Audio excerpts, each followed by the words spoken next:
शुक्रवार के दिन मां संतोषी का व्रत पूजन किया जाता है। इस पूजा के दौरान माता की आरती, पूजन तथा अंत में माता की कथा सुनी जाती है।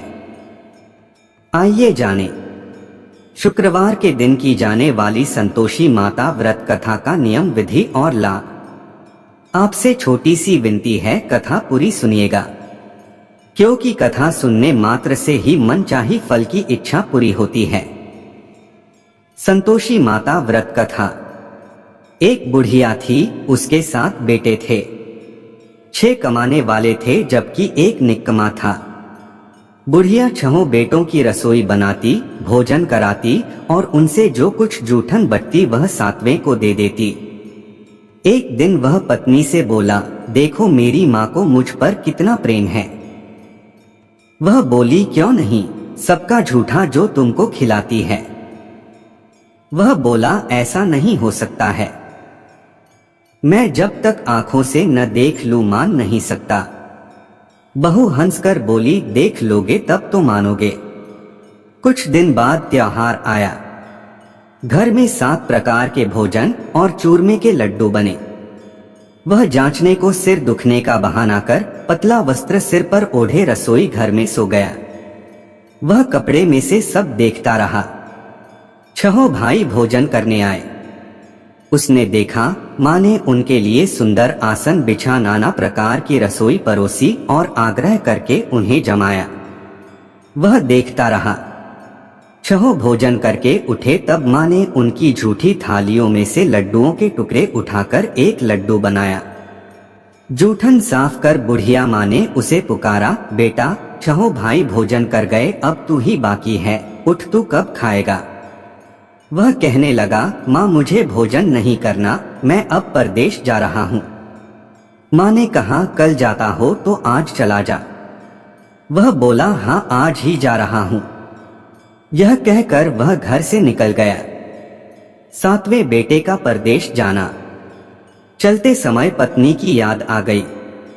वह गौशाला में कंडे यानी उपले थाप रही थी। वहां जाकर बोला, हम जावे परदेश आवेंगे कुछ काल, तुम रहियो संतोष से धर्म आपनो पाल। वह बोली, जाओ पिया आनंद से हमारो सोच हटाए, राम भरोसे हम रहें, ईश्वर तुम्हें सहाय। 2 निशानी आपन देख धरु में धीर, सुधी मति हमारी बिसारियो रखियो मन गंभीर। वह बोला, मेरे पास तो कुछ नहीं, यह अंगूठी है सो ले और अपनी कुछ निशानी मुझे दे। वह बोली, मेरे पास क्या है, यह गोबर भरा हाथ है। यह कहकर उसकी पीठ पर गोबर के हाथ की थाप मार दी। वह चल दिया। चलते चलते दूर देश पहुंचा। परदेश में नौकरी। वहां एक साहूकार की दुकान थी। वहां जाकर कहने लगा, भाई मुझे नौकरी पर रख लो। साहूकार को जरूरत थी, बोला, रह जा। लड़के ने पूछा, तनख्वाह क्या दोगे। साहूकार ने कहा, काम देखकर दाम मिलेंगे। साहूकार की नौकरी मिली। वह सुबह 7 बजे से 10 बजे तक नौकरी बजाने लगा। कुछ दिनों में दुकान का सारा लेन देन, हिसाब किताब, ग्राहकों को माल बेचना सारा काम करने लगा। साहूकार के 7-8 नौकर थे, वे सब चक्कर खाने लगे। यह तो बहुत होशियार बन गया। सेठ ने भी काम देखा और 3 महीने में ही उसे आधे मुनाफे का हिस्सेदार बना लिया। वह कुछ वर्ष में ही नामी सेठ बन गया और मालिक सारा कारोबार उस पर छोड़कर चला गया। पति की अनुपस्थिति में सास का अत्याचार। इधर उसकी पत्नी को सास ससुर दुख देने लगे। सारी गृहस्थी का काम करा के उसे लकड़ी लेने जंगल में भेजते। इस बीच घर के आटे से जो भूसी निकलती उसकी रोटी बनाकर रख दी जाती और फूटे नारियल की नारेली में पानी। एक दिन वह लकड़ी लेने जा रही थी। रास्ते में बहुत सी स्त्रियां संतोषी माता का व्रत करती दिखाई दी। संतोषी माता का व्रत। वह वहां खड़ी होकर कथा सुनने लगी और पूछा, बहनों तुम किस देवता का व्रत करती हो और उसके करने से क्या फल मिलता है। यदि तुम इस व्रत का विधान मुझे समझाकर कहोगे तो मैं तुम्हारा बड़ा एहसान मानूंगी।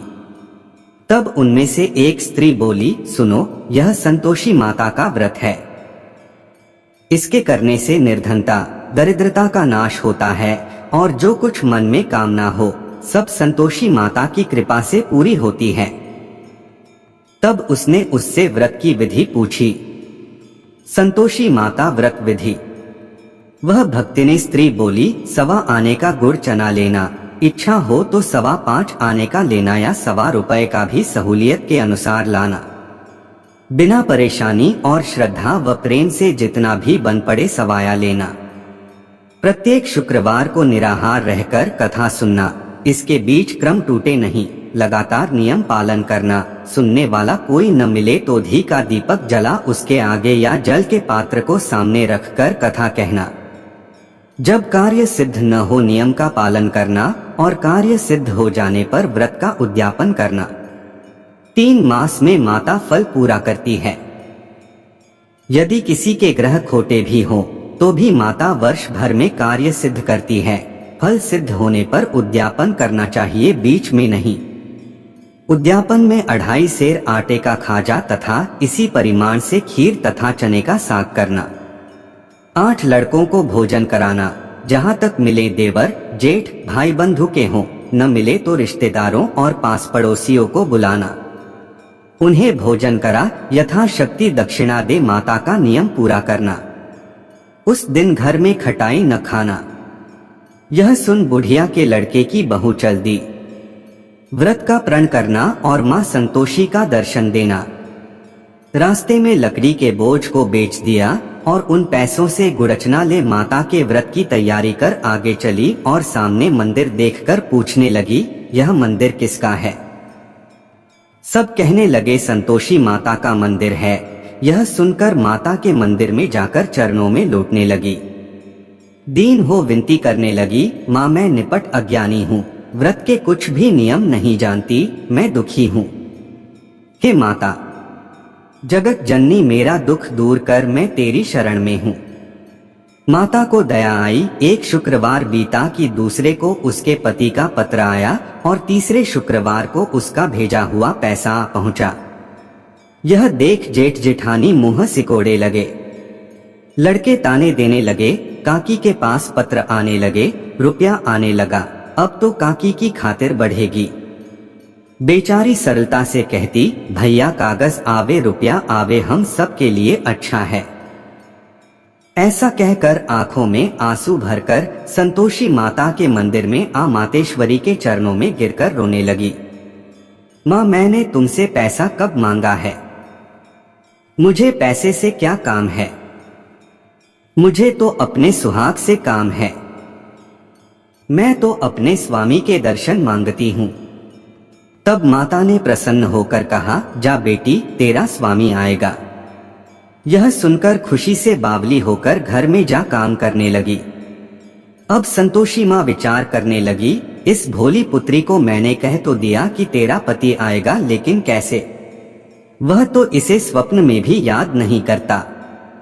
उसे याद दिलाने को मुझे ही जाना पड़ेगा। इस तरह माताजी उस बुढ़िया के बेटे के पास जा स्वप्न में प्रकट हो कहने लगी, साहूकार के बेटे सो रहा है या जागता है? वह कहने लगा, माता सोता भी नहीं जागता भी नहीं हूँ, कहो क्या आज्ञा है? माँ कहने लगी, तेरा घर बार कुछ है कि नहीं? वह बोला, मेरे पास सब कुछ है, माँ बाप है, बहू है, क्या कमी है? माँ बोली, भोले पुत्र तेरी बहू घोर कष्ट उठा रही है, तेरे माँ बाप उसे परेशानी दे रहे हैं। वह तेरे लिए तरस रही है, तू उसकी सुध ले। वह बोला, हाँ माताजी यह तो मालूम है, परंतु जाऊं तो कैसे? परदेश की बात है, लेन देन का कोई हिसाब नहीं, कोई जाने का रास्ता नहीं आता, कैसे चला जाऊं?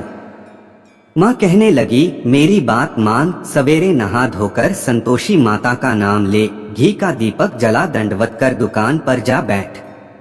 देखते देखते सारा लेन देन चुक जाएगा, जमा का माल बिक जाएगा, सांझ होते होते धन का भारी ढेर लग जाएगा। अब बूढ़े की बात मानकर वह नहा धोकर संतोषी माता को दंडवत घी का दीपक जला दुकान पर जा बैठा। थोड़ी देर में देने वाले रुपया लाने लगे। लेने वाले हिसाब लेने लगे। कोठे में भरे सामान के खरीदार नकद दाम दे सौदा करने लगे।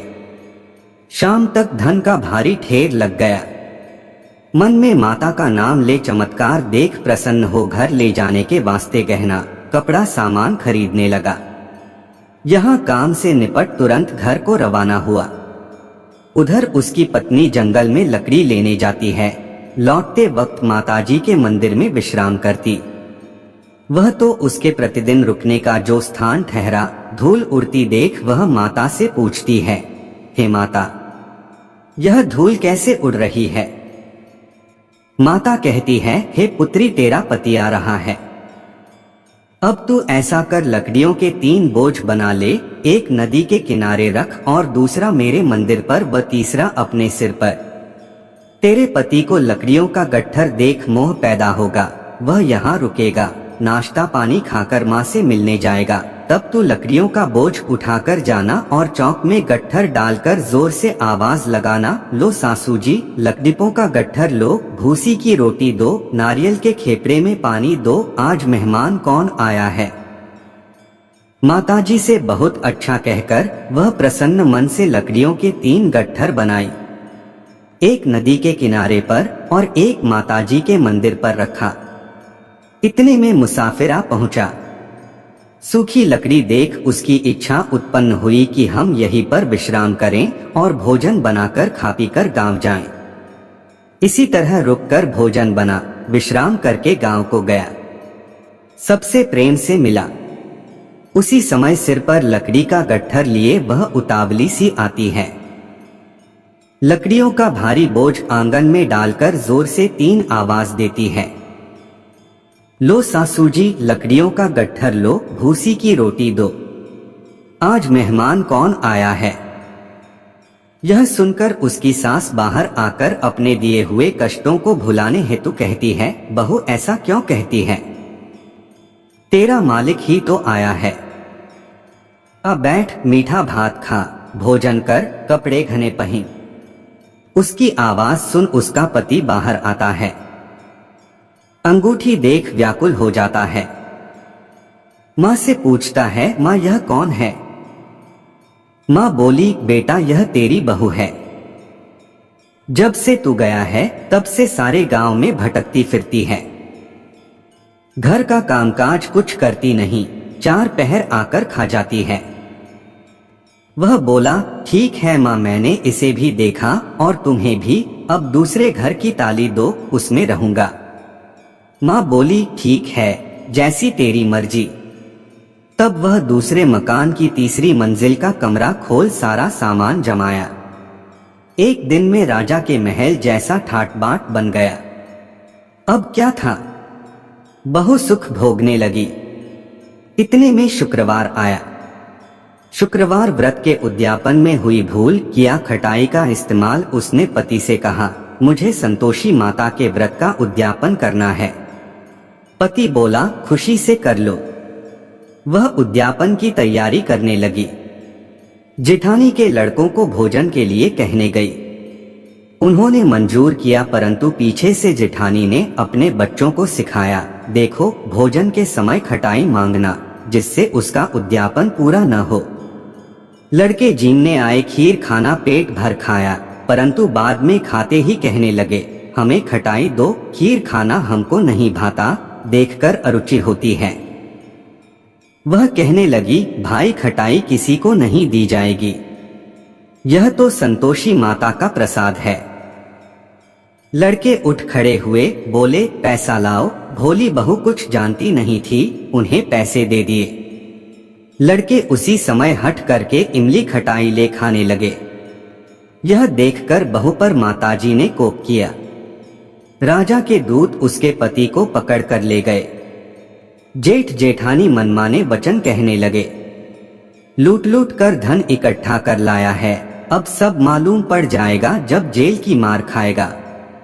बहू से यह सहन नहीं हुए। माँ संतोषी से मांगी माफी। रोती हुई माताजी के मंदिर गई, कहने लगी, हे माता, तुमने क्या किया? हंसा कर अब भक्तों को रुलाने लगी। माता बोली, बेटी तूने उद्यापन करके मेरा व्रत भंग किया है। वह कहने लगी, माता मैंने कुछ अपराध किया है, मैंने तो भूल से लड़कों को पैसे दे दिए थे, मुझे क्षमा करो, मैं फिर तुम्हारा उद्यापन करूंगी। माँ बोली, अब भूल मत करना। वह कहती है, अब भूल नहीं होगी, अब बतलाओ वे कैसे आवेंगे। माँ बोली, जा पुत्री, तेरा पति तुझे रास्ते में आता मिलेगा। वह निकली, राह में पति आता मिला। वह पूछी, कहाँ गए थे। वह कहने लगा, इतना धन जो कमाया है उसका टैक्स राजा ने मांगा था, वह भरने गया था। वह प्रसन्न हो बोली, भला हुआ, अब घर को चलो। कुछ दिन बाद फिर शुक्रवार आया, फिर किया व्रत का उद्यापन। वह बोली, मुझे फिर माता का उद्यापन करना है। पति ने कहा, करो। बहू फिर जेठ के लड़कों को भोजन को कहने गई। जेठानी ने एक दो बातें सुनाई और सब लड़कों को सिखाने लगी, तुम सब लोग पहले ही खटाई मांगना।